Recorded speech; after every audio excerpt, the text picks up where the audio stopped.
नमस्कार दोस्तों।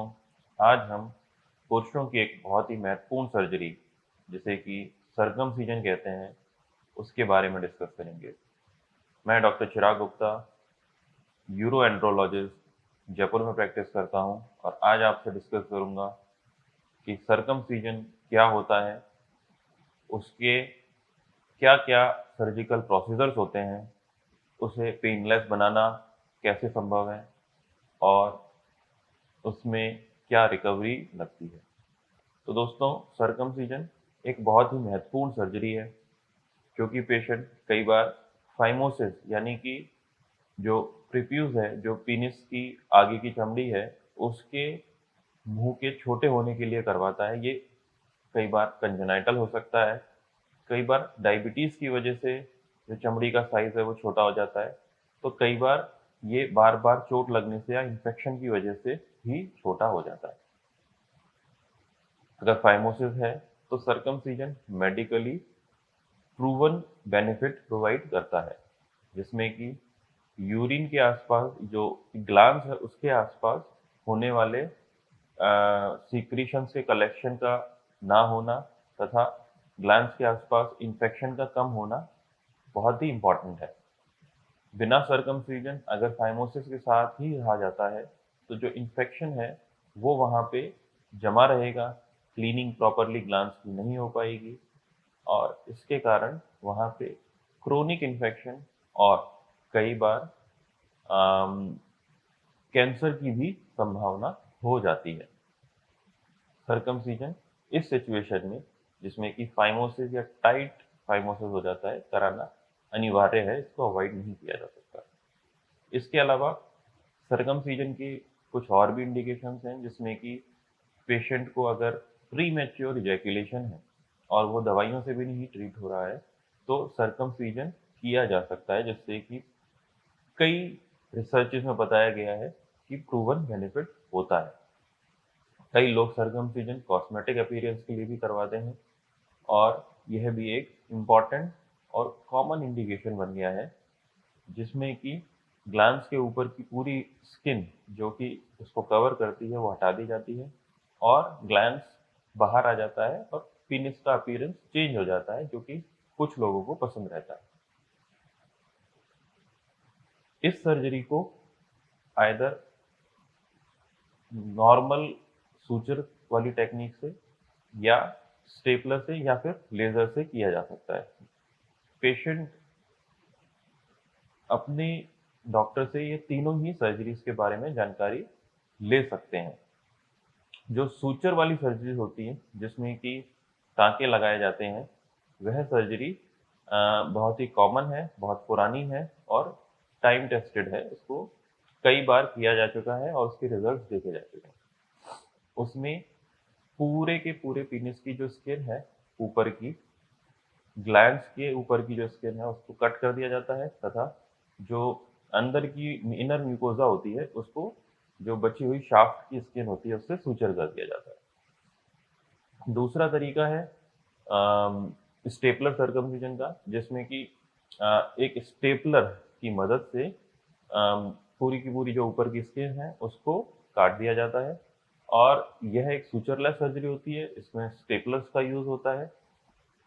ये सर्जरी जो नॉर्मल सूचर वाली सर्जरी होती है उससे कई मायनों में बेहतर बताई जाती है।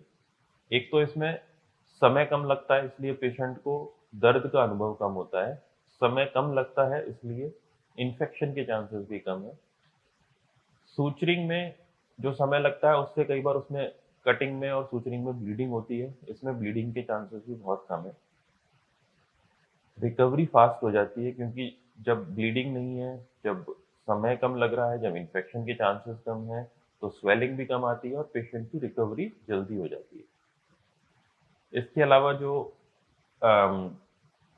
सर्जिकल मेथड है वो लेज़र से है। लेज़र के यूज़ से हम स्किन को कट कर देते हैं तथा उसकी हीलिंग स्पॉन्टेनियसली हो जाती है, क्योंकि जब लेज़र कट करता है तो साथ में ब्लीडिंग को भी रोकता है और आसपास का एरिया पूरा का पूरा वो कोगुलेट कर देता है और उसकी वजह से वहाँ पे ब्लीडिंग बिल्कुल भी नहीं होती है और ड्रेसिंग करने के बाद वो अपने आप ही हील होता है। इस सर्जरी के कॉम्प्लिकेशंस, इसमें सबसे मुख्य जो है वो एक तो ब्लीडिंग है, दूसरा होने वाला इन्फेक्शन है, और पेन और सेंसिटिविटी पेशेंट को सबसे ज़्यादा केसेस में फील होती है। इसके अलावा अगर जो फ्रेन्युलम है उसका बहुत अच्छे से करेक्शन नहीं किया गया तो पेशेंट को वहाँ पे एक डिफॉर्मिटी भी बन जाती है, फ्रेन्युलम लटका हुआ सा फील होता है। कई बार पेशेंट्स को मिएटल स्टेनोसिस की प्रॉब्लम हो जाती है, जिसमें कि जो आगे का ग्लैंड से यूरिन निकलने का छेद है वो बारीक हो जाता है। स्टेपलर सर्कमसिजन या कन्वेंशनल सर्कमसिजन को, जो कि सूचर वाला सर्कमसिजन है, उसकी जो पेन है, स्वेलिंग है, इन्फेक्शन है, उसको कम करने के क्या क्या तरीके हैं।